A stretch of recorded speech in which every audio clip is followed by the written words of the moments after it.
Our story begins in the mountainous province of Yunnan, in southwestern China, around the year 1371. Here, among misty peaks and terraced hillsides, a boy named Mahi was born into a Muslim family of some distinction. His father and grandfather had both made the sacred pilgrimage to Mecca, earning them the honorific title of Haji, and their stories of distant lands would plant seeds of wanderlust in the young boy's imagination. The Ma family traced their ancestry back to Central Asian Muslims who had served under the Mongol Yuan dynasty. They were part of a vibrant community that had flourished in Yunnan for generations, maintaining their faith and traditions while adapting to life in the Chinese Empire. Young Mahi grew up speaking multiple languages and absorbing stories of his ancestors' journeys across deserts and mountains. His father would often speak of the great sea routes that connected China to the lands of Arabia, India, and Africa. He described bustling ports where merchants from dozens of nations gathered to trade silk for spices, porcelain for precious stones.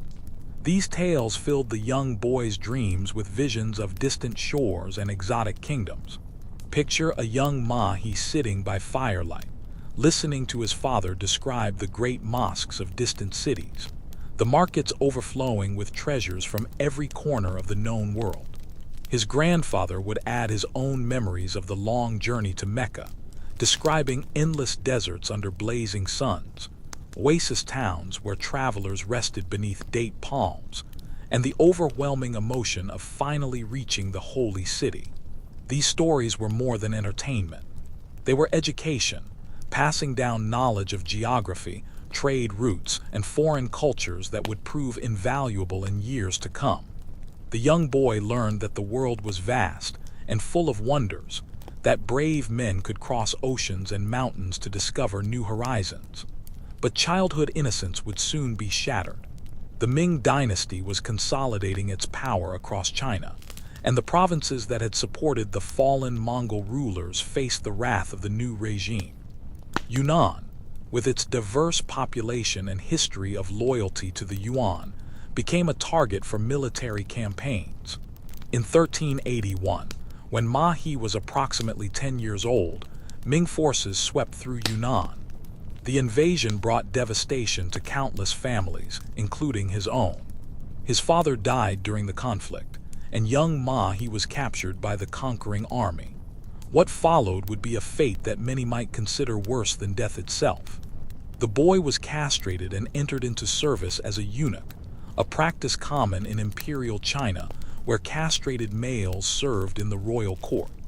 This traumatic transformation marked the end of one life and the beginning of another.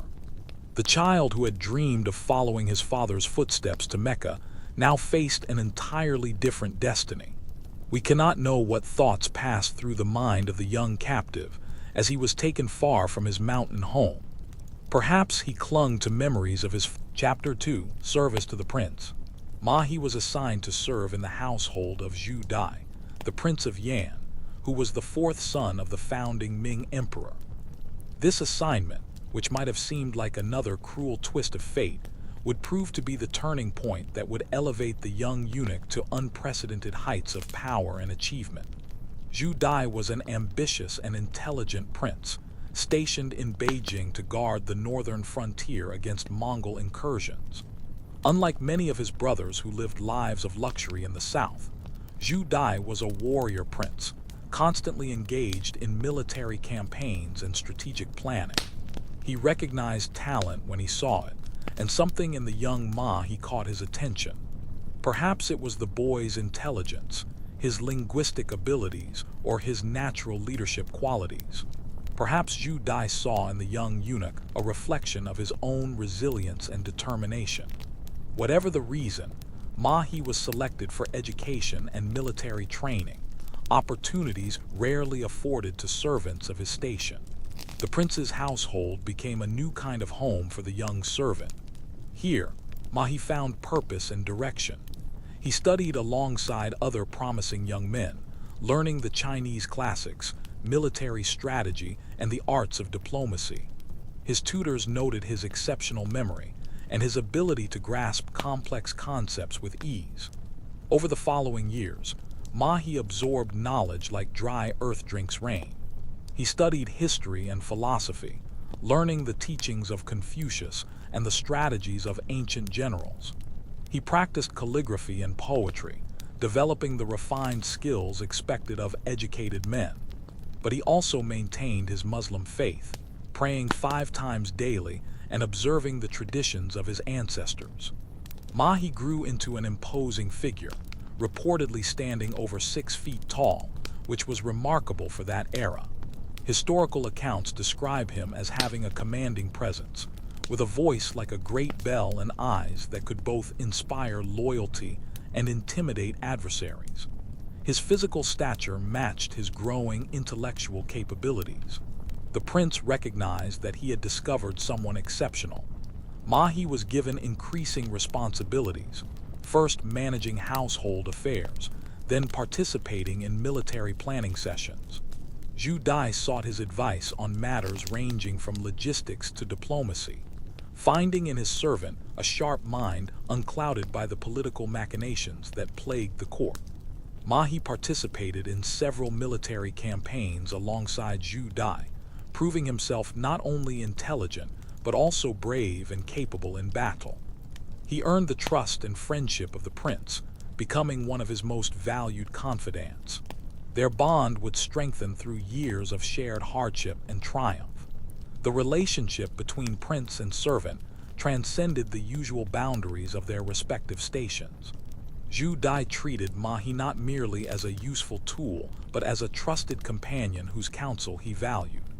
In an era when eunuchs were often despised and mistrusted, this friendship was Chapter 3, The Road to the Throne. The year 1398 brought a crisis that would reshape the destiny of both master and servant. The founding emperor died, and instead of passing the throne to one of his capable adult sons, he designated his young grandson as heir. Zhu Dai and his brothers found themselves marginalized by the new emperor's advisors, who feared the power of the princes. The new emperor, known as the Jianwen Emperor, was young and inexperienced. His advisors convinced him that his uncles, particularly the powerful Prince of Yan, posed a threat to his rule. They recommended a policy of reducing the prince's power, stripping them of their armies and territories. The new emperor began systematically dismantling his uncle's power bases. Several princes were imprisoned or forced to commit suicide. Zhu Dai watched as his brothers fell one by one, knowing that his turn would eventually come. The noose was tightening around his neck. In the Prince of Yan's household, tension filled the air like the stillness before a thunderstorm. Mahi watched his master pace the halls at night, weighing impossible choices. To submit meant likely death or imprisonment. To resist meant rebellion against the rightful emperor, an act that would brand him a traitor. Zhu Dai spent months preparing in secret, gathering loyal soldiers and stockpiling weapons. Mahi was involved in these preparations, helping to coordinate logistics and maintain secrecy. The servant had thrown his lot in with his master completely, knowing that their fates were now intertwined. In 1399, facing what he believed to be certain destruction, Zhu Dai made a fateful decision. He would rise in rebellion against his nephew, claiming that corrupt advisors had led the young emperor astray. What followed was a brutal civil war that would last nearly 4 years and reshape the Ming dynasty forever. The war was savage and uncertain. Zhu Dai's forces were outnumbered, and several times it seemed that defeat was inevitable. But the prince was a brilliant commander, and his troops were hardened veterans of frontier warfare. Again and again, he snatched victory from the jaws of disaster. Mahi stood by his master throughout this tumultuous period. He served as both military commander and trusted advisor, demonstrating the leadership skills that would later make him a legendary admiral. During the siege of Beijing in 1402, Mahi played a crucial role in the city's defense, earning particular distinction for his bravery and tactical acumen. There is a story, perhaps embellished over time, that during one desperate battle, Mahi led a counterattack that turned the tide of the fighting. He is said to have rallied wavering troops with his thunderous voice, charging into the enemy ranks with complete disregard for his own safety. Whether or not every detail is accurate, such stories speak to the reputation he earned during these bloody years. The Civil War ended in July of 1402 when Zhu Dai's forces captured the imperial capital of Nanjing. The Jianwen emperor vanished in flames that consumed the palace, though rumors would persist for decades that he had escaped and lived in hiding. Zhu Dai ascended the throne, taking the reign name Yongle, meaning perpetual happiness. The new emperor remembered those who had served him faithfully during his darkest hours. Mahi was among those most honored. In recognition of his service, particularly his valor at the Battle of Jinglunba, Zhu Dai bestowed upon him the surname Zheng, a name that would echo through history. From this moment forward, Mahi would be known as Zheng He. This was an extraordinary honor. To receive a surname from the emperor himself was a mark of the highest favor, transforming a servant into something approaching nobility. Zheng He was appointed to high positions within the palace, given command of the imperial household guards, and trusted with the most sensitive missions. But the Yongle emperor had grander plans for his loyal servant than mere court appointments. He had inherited a vast empire, but one that had become isolated from the outside world. The new emperor dreamed of projecting Chinese power across the seas, establishing diplomatic relationships with distant kingdoms, and demonstrating the glory of the Ming dynasty to all nations. For this monumental task, he would need someone extraordinary. He would need Zheng He. Chapter 4. Building an Armada. In 1403, the Yongle emperor issued a decree that would set in motion one of the most ambitious undertakings in human history. He ordered the construction of a vast fleet of ships, larger and more numerous than any the world had ever seen.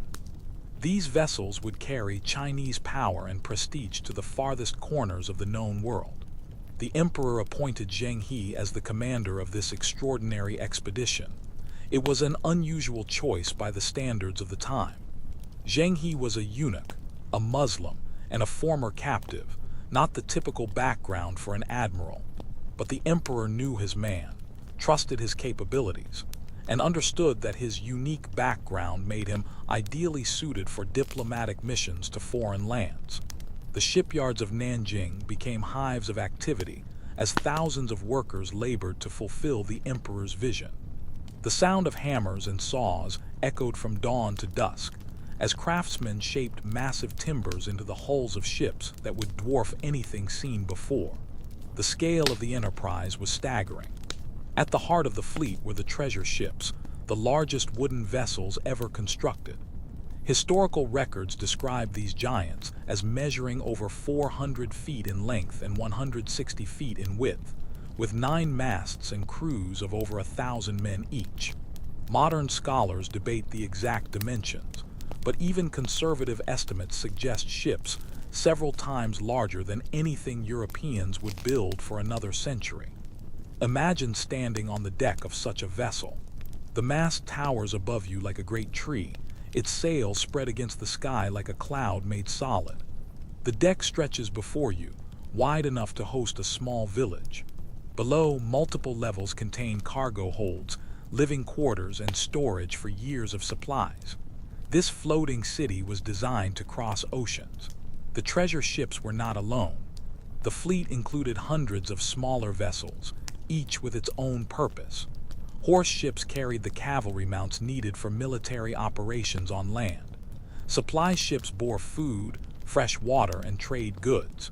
Troop transports housed the soldiers and marines who would provide security. Water tankers held fresh water for the long voyages between ports. There were also specialized craft for every conceivable need. Patrol boats scouted ahead for dangers. Messenger vessels carried communications between ships. Repair ships served as floating workshops, capable of maintaining the fleet far from home.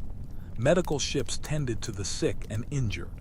The fleet was a self-contained civilization, capable of operating independently for years. Zheng He threw himself into the preparations with characteristic energy and attention to detail. He personally oversaw the construction of the flagship, ensuring that every plank was sound and every fitting secure. He recruited experienced sailors and navigators from across China, selecting only the most capable for his crews. The admiral also assembled a diverse team of specialists for the voyage. Astronomers would help navigate by the stars. Translators fluent in Arabic, Persian, and other languages would facilitate communication with foreign peoples. Physicians would maintain the health of the crews. Scholars would record the wonders they encountered. Religious officials would perform necessary ceremonies and prayers. Among the most important members of the expedition were the merchant specialists who would conduct trade on behalf of the emperor. The fleet would carry vast quantities of Chinese goods, silk and porcelain, tea and lacquerware, to exchange for exotic products from distant lands. These commercial transactions would help fund the expeditions and demonstrate the wealth of the Ming dynasty. The preparations continued for nearly 2 years. During this time, Zheng He also studied the routes he would travel, poring over maps and charts accumulated over centuries of Chinese maritime activity. He consulted with experienced sailors who had traveled the southern seas, gathering knowledge of currents, winds, and harbors. By the summer of 1405, everything was ready. The fleet assembled in the harbor of Nanjing, a forest of masts stretching as far as the eye could see. Over 300 ships and nearly 28,000 men prepared to embark on a journey into history. Chapter 5. The first voyage begins. On July 11, 1405, the great fleet set sail. It was a moment of supreme spectacle, as hundreds of ships moved in coordinated precision down the Yangtze River toward the open sea. Crowds lined the banks to watch this unprecedented display of imperial power, many weeping with pride and wonder. Zheng He stood on the deck of his flagship, watching his homeland recede into the distance. What thoughts filled his mind at that moment? Perhaps he remembered his father's stories of distant lands, dreams he had never expected to fulfill. Perhaps he thought of the long journey that had brought him from a captured child to the commander of the greatest fleet the world had ever seen. The first voyage would establish patterns that subsequent expeditions would follow. The fleet's first major stop was Champa, a kingdom in what is now central Vietnam. Here, the Chinese exchanged gifts with the local ruler and established diplomatic relations. The pattern was set: arrive with overwhelming force, but use that power to promote peace and trade rather than conquest. From Champa, the fleet sailed to Java, the great island at the heart of the Indonesian archipelago. The Chinese found a land of rich resources and sophisticated culture, where Hindu and Buddhist traditions blended with local customs. Zheng He presented gifts from the emperor and received valuable spices and exotic goods in return. The voyage continued westward through the Straits of Malacca, one of the most strategically important waterways in the world. This narrow passage between the Malay Peninsula and Sumatra was the gateway between the Pacific and Indian Oceans, and controlling it meant controlling the flow of trade between east and west. At the port of Malacca, the fleet encountered merchants from across the Indian Ocean world. Arabs, Indians, Persians, and Africans mingled in the bustling markets, trading goods from every corner of the known world. For many in Zheng He's crew, this was their first exposure to the incredible diversity of the maritime trading network. The fleet spent considerable time at Malacca, establishing it as a base for Chinese operations in the region. The local ruler was recognized as a vassal of the Ming Emperor, receiving formal investiture and protection in exchange for loyalty and favorable trading terms. This pattern of creating tributary relationships would be repeated throughout Zheng He's voyages. Sailing across the Bay of Bengal, the fleet reached the coast of India. They visited several ports along the Malabar coast, including the great trading city of Calicut.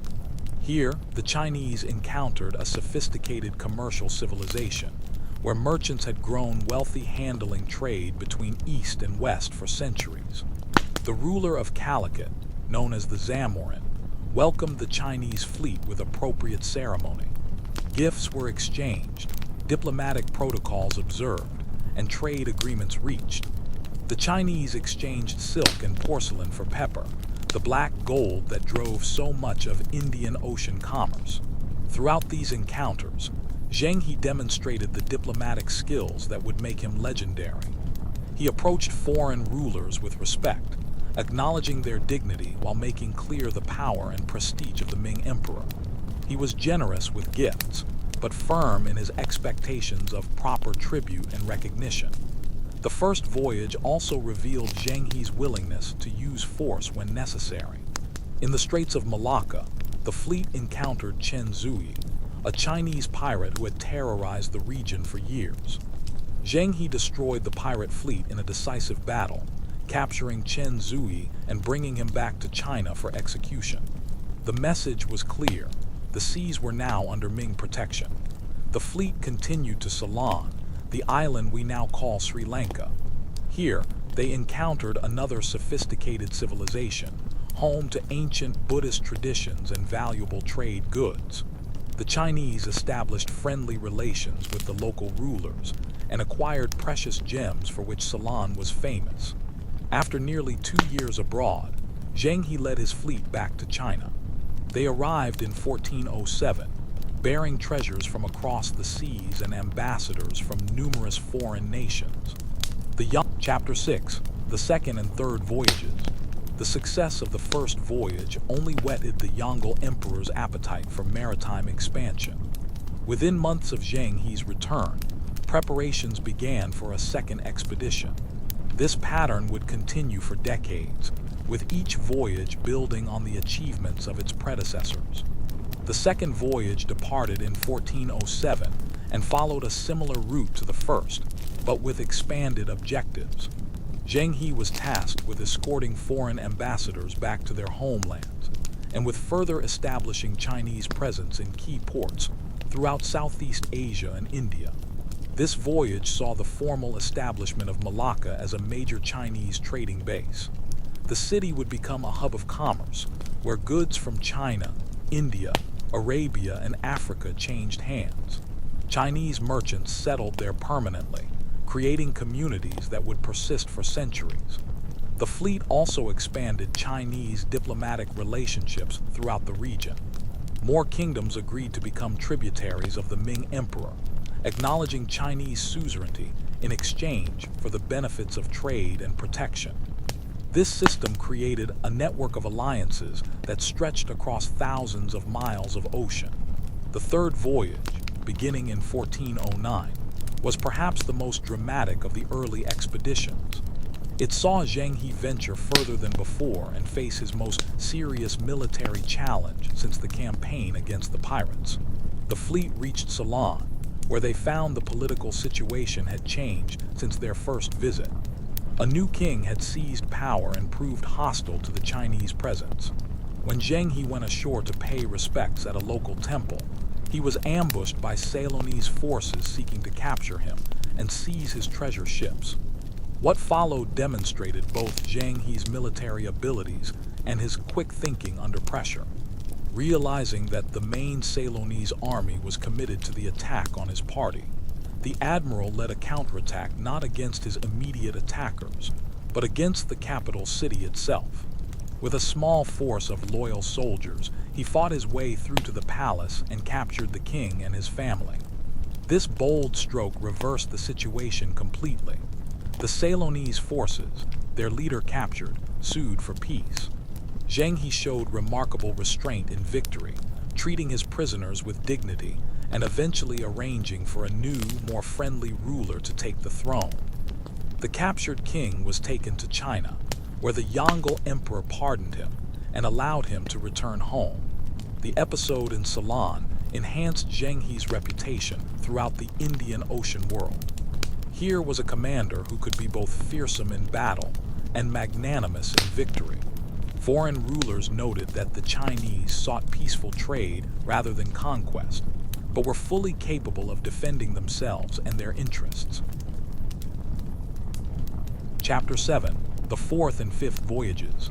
The fourth voyage, beginning in 1413, marked a significant expansion of Chinese maritime reach. For the first time, Zheng He would lead his fleet beyond India, into the waters of the Persian Gulf and the Arabian Peninsula. He would visit places his father and grandfather had described, lands that lay at the heart of the Islamic world. The fleet sailed to Hormuz, the great trading city at the entrance to the Persian Gulf. This cosmopolitan port was one of the wealthiest cities in the world, where merchants from 3 continents gathered to exchange goods. The Chinese were impressed by the sophistication of the city and the variety of products available. From Hormuz, Zheng He dispatched smaller squadrons to explore the Arabian coast. Chinese vessels visited Aden, at the entrance to the Red Sea, and Dhofar, famous for its frankincense. Some scholars believe that Chinese ships may have sailed as far as the ports of East Africa on this voyage, though the evidence is uncertain. For Zheng He personally, this voyage must have held special significance. He was visiting the lands of his ancestors, the Islamic heartland that his father had described in those long-ago fireside tales. Though he came not as a pilgrim, but as an admiral, he surely felt the weight of family history as his ships anchored in Arabian ports. The fifth voyage, beginning in 1417, consolidated and expanded the achievements of previous expeditions. The fleet was larger than ever, and its reach extended further. This voyage saw Chinese ships definitely reach the coast of East Africa, visiting ports in what are now Somalia, Kenya, and possibly Tanzania. The African coast offered wonders that amazed even the well-traveled Chinese sailors. They encountered animals unknown in China, including zebras, ostriches, and, most remarkably, giraffes. The arrival of a giraffe at the Chinese court caused a sensation, with some officials declaring it to be a qilin, a mythical creature whose appearance signified the favor of heaven. Beyond exotic animals, Africa offered valuable trade goods. The Chinese acquired ivory, rhinoceros horn, and tortoise shell, all highly prized in China. They also obtained African gold and amber, adding to the treasury of rare materials brought back from the voyages. The diplomatic achievements of this voyage were equally impressive. African rulers, astonished by the size and power of the Chinese fleet, readily agreed to tributary relationships. Ambassadors from numerous African states returned with Zheng He to pay homage to the Yongle Emperor. Chapter 8. Life aboard the fleet. Let us pause in our narrative to consider what daily life was like for the nearly 30,000 men who sailed with Zheng He. Their experience offers a fascinating window into the organization and capabilities of Ming China at its height. The fleet was organized with military precision. Each ship had a clear chain of command, from the captain down to the lowest sailor. Crews were divided into watches that rotated around the clock, ensuring that the ships were always properly manned regardless of the hour. Discipline was strict but fair. Regulations governed everything from the distribution of food to the handling of conflicts between crew members. Punishments for serious offenses could be severe, but the commanders generally preferred to maintain order through routine and clear expectations rather than through fear. Food was a constant concern on such long voyages. The ships carried preserved foods, rice, dried fish and meat, pickled vegetables, and various other provisions that could last for months without spoiling. When possible, the fleet would stop to take on fresh supplies, trading with local peoples for fruits, vegetables, and fresh water. The Chinese developed sophisticated techniques for preserving food and water on long voyages. They grew fresh vegetables in containers on deck, providing vital nutrients that helped prevent scurvy centuries before European sailors discovered this solution. Special water ships carried huge tanks of fresh water, carefully rationed throughout each leg of the journey. Medical care was surprisingly advanced for the era. The fleet included physicians trained in traditional Chinese medicine, carrying supplies of herbs and other treatments. They could handle everything from common ailments to surgical procedures, keeping the crews healthy through the rigors of tropical voyages. Religious life continued even at sea. The fleet included Buddhist monks and Taoist priests who conducted ceremonies and provided spiritual comfort to the crews. Zheng He himself was Muslim, and Muslim members of the crew had facilities for their own prayers and observances. This religious diversity reflected the cosmopolitan nature of Ming China. Navigation relied on a combination of traditional techniques and sophisticated instruments. Chinese navigators used magnetic compasses, which they had employed for centuries before Europeans adopted the technology. They also used astronomical observations, measuring the positions of stars to determine latitude.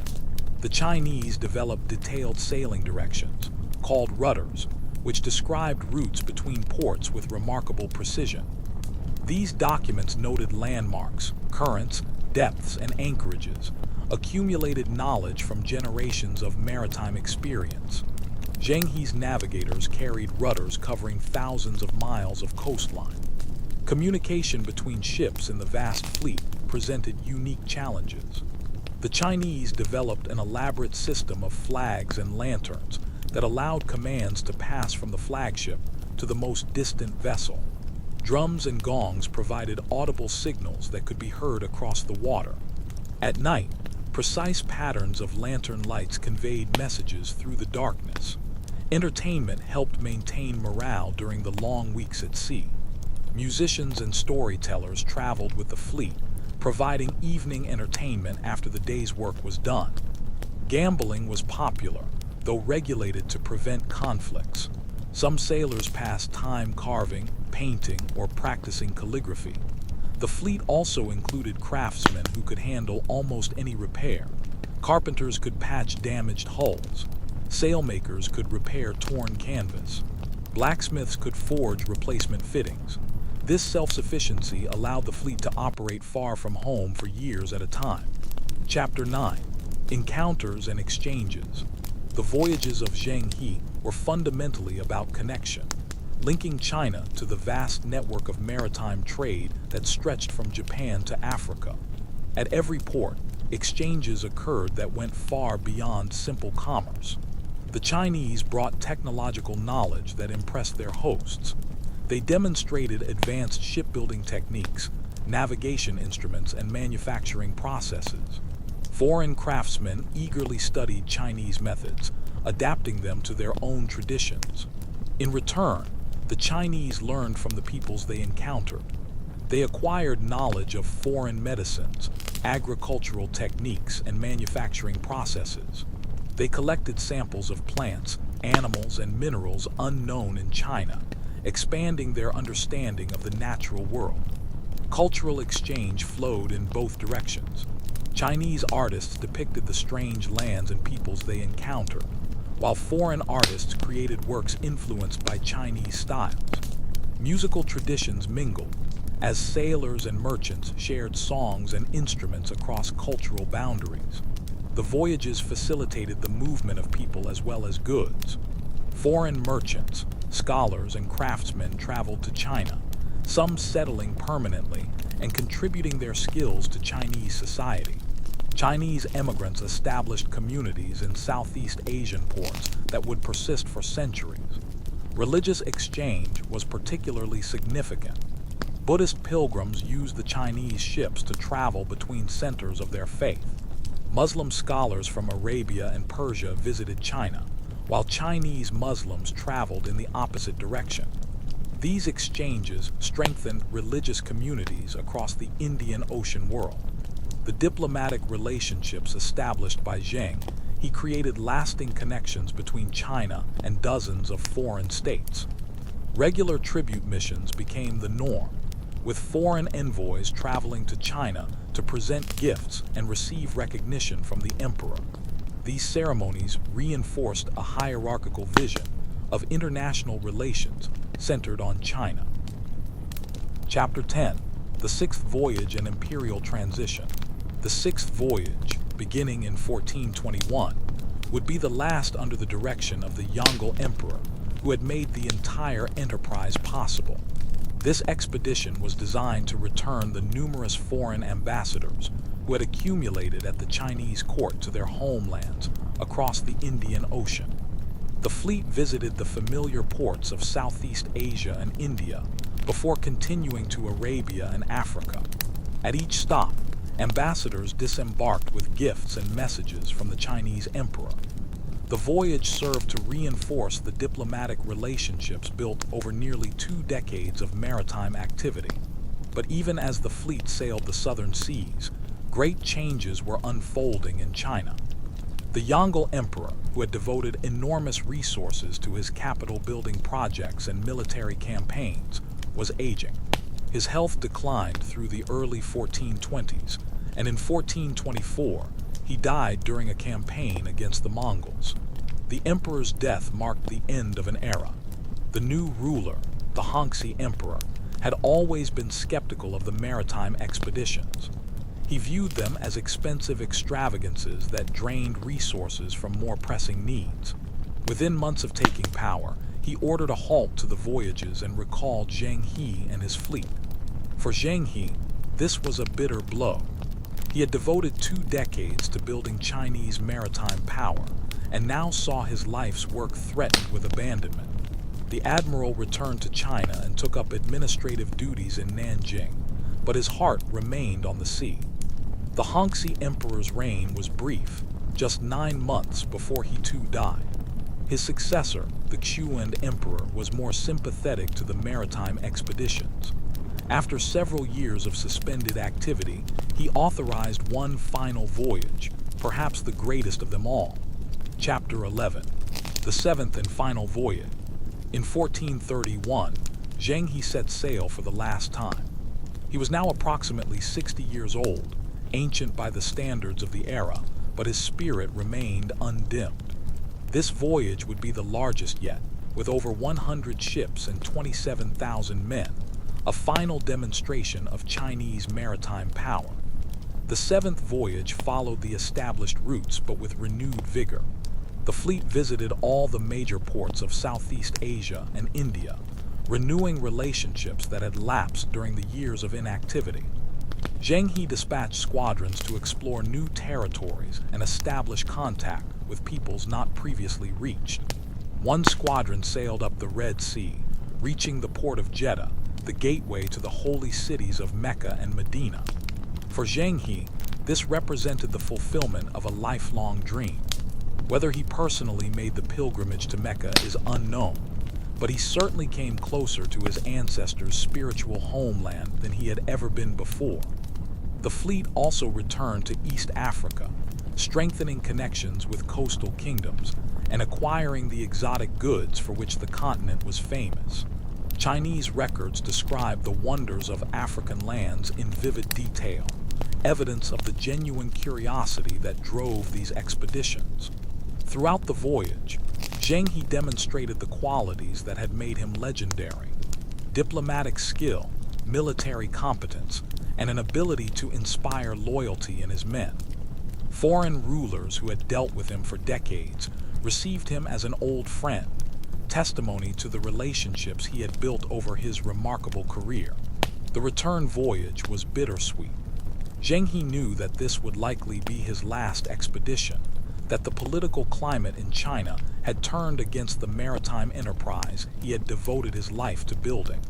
He took his time, savoring each familiar port, perhaps saying silent goodbyes to the seas that had been his home for so long. Chapter 12, the Admiral's Final Rest. Zheng He died in 1433, either during the return voyage or shortly after reaching China. The exact circumstances of his death are unclear, lost in the fragmentary historical record. Some accounts suggest he died at sea, the end he might have chosen for himself. Others indicate he passed away in Nanjing, surrounded by the community of sailors and officials who had shared his adventures. What is certain is that his death marked the definitive end of Chinese maritime expansion. The Xuan Emperor had already decided against future voyages, and subsequent rulers showed no interest in reversing this policy. The great treasure ships were left to rot in harbor, and the shipyards that had built them were converted to other uses. The reasons for China's withdrawal from the seas remain debated by historians. Financial pressures certainly played a role, as the voyages were expensive and the empire faced threats on its northern borders. Cultural factors may have contributed, as Confucian officials viewed maritime commerce with suspicion and preferred to focus on agriculture and internal development. Whatever the causes, the consequences were profound. Within a generation, the Chinese had largely abandoned the seas they had dominated. The vast network of relationships that Zheng He had built gradually weakened. The ports that had welcomed Chinese fleets now saw them only rarely. Zheng He was buried in Nanjing, though his exact grave site has been lost. A tomb attributed to him exists on the outskirts of the city, a modest monument for such a remarkable figure. Over time, his memory faded in China, obscured by the very policies that ended his voyages. But in the ports of the Indian Ocean, Zheng He was not forgotten. Communities of Chinese descendants preserved stories of the great admiral who had come in peace, bearing gifts and seeking friendship. In Southeast Asia, temples were built in his honor, where sailors prayed for safe voyages under his protection.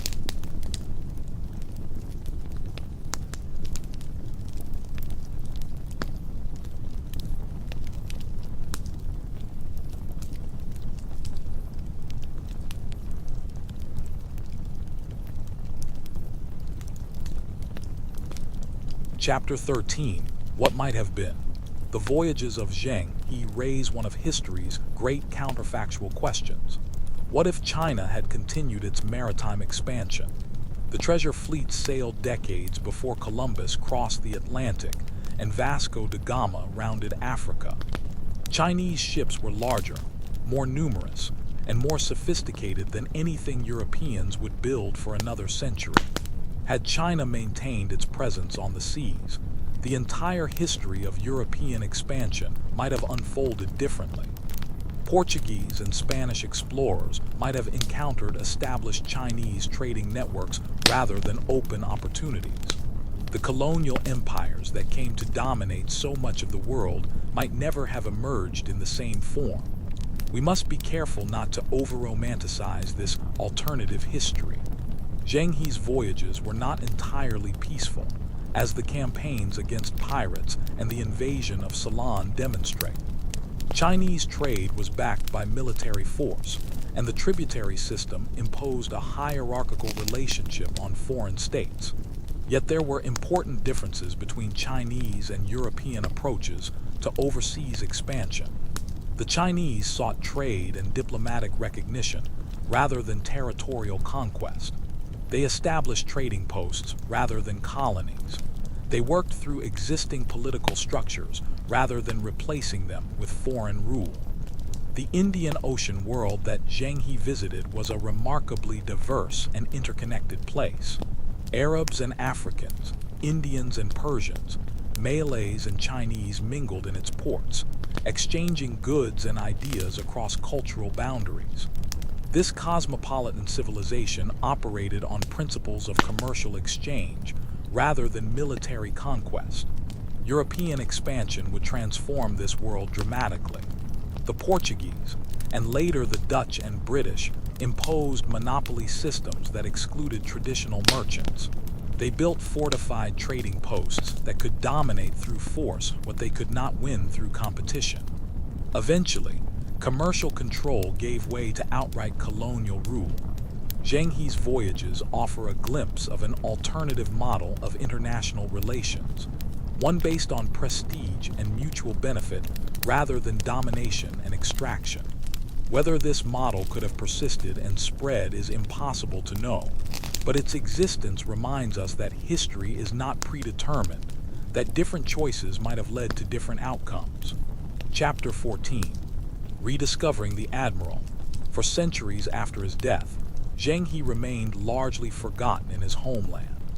The Confucian scholars who dominated Chinese intellectual life had little interest in celebrating maritime adventures that they had opposed from the beginning. Official records of the voyages were suppressed or destroyed, but memory persisted in unexpected places. Chinese communities throughout Southeast Asia preserved stories of the great admiral, passing them down through generations. Local traditions remembered the giant ships and their peaceful commander. Temples to Zheng He continued to receive offerings from sailors seeking his protection. The rediscovery of Zheng He by Chinese scholars began in the late 19th century, as China confronted the challenge of Western imperialism. Intellectuals seeking sources of national pride found in the admiral a figure who demonstrated that China had once been a great maritime power, capable of achievements that rivaled or exceeded those of European explorers. In the 20th century, Zheng He became increasingly prominent in Chinese historical consciousness. The government of the People's Republic has celebrated him as a symbol of Chinese greatness and peaceful international engagement. His voyages are presented as evidence that China's rise to global power need not threaten other nations. Today, Zheng He is one of the most famous figures in Chinese history. His image appears on postage stamps and currency. Museums celebrate his achievements. Scholarly research has reconstructed the details of his voyages and their significance. The admiral, who was nearly forgotten, has been restored to his rightful place in historical memory. Chapter 15, Lessons for Our Time.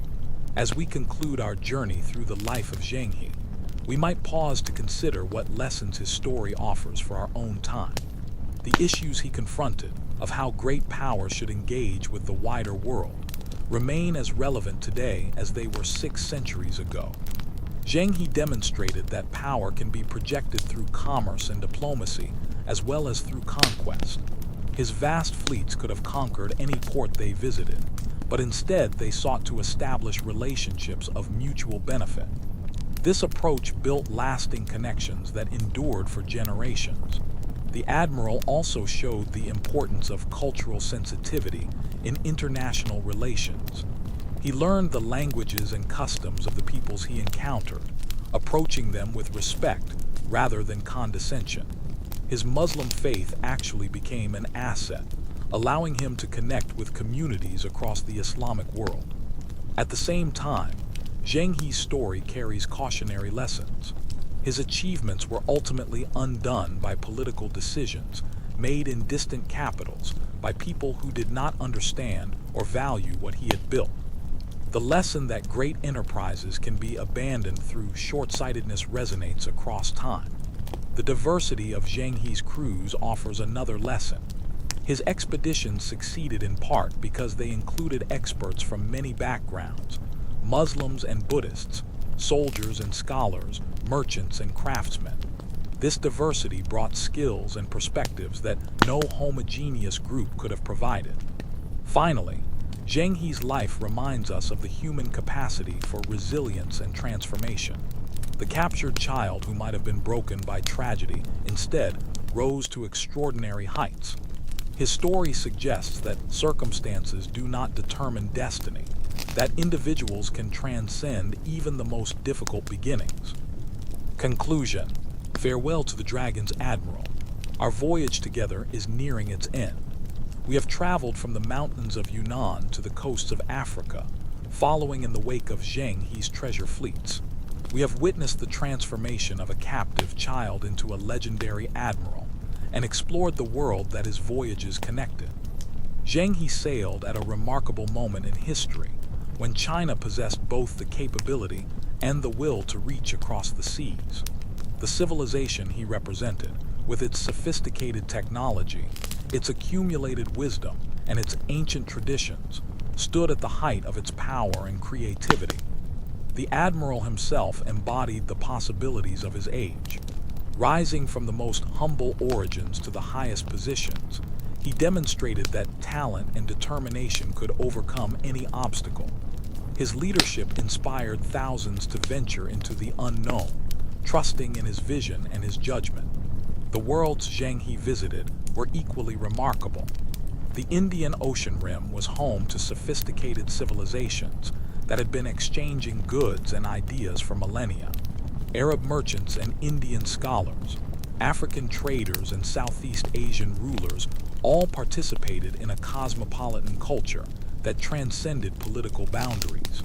When Zheng He's fleets arrived at foreign ports, they brought not just trade goods but evidence of a vast civilization beyond the eastern horizon. For peoples who had known China only through tales and rumors, the reality of hundreds of ships and thousands of sailors must have been overwhelming. The admiral was an ambassador of a world that many had never imagined.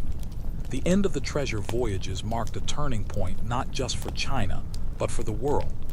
The seas that Zheng He had dominated would soon welcome new visitors, Europeans whose approach to overseas expansion would transform everything it touched. The cosmopolitan world of the Indian Ocean would give way to colonial empires. Yet Zheng He's legacy persisted. In the scattered communities of overseas Chinese, in the temples where sailors still pray for safe voyages, in the historical memory of peoples across Asia and Africa, the great admiral is not forgotten. His story continues to inspire those who dream of peaceful connections between distant peoples. As we part ways, perhaps we can carry something of Zheng He's spirit with us. His curiosity about the world, his respect for different cultures, his courage in facing the unknown. These qualities remain valuable in any age.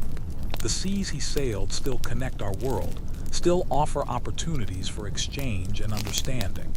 The harbor of Nanjing is quiet now, the great ships long gone. But in our imagination we can still see them, hundreds of vessels with red silk sails, setting out toward horizons unknown.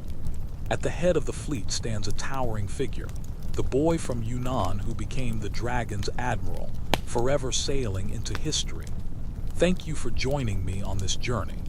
May your own voyages, whatever form they take, be blessed with fair winds and following seas. Until we meet again, farewell.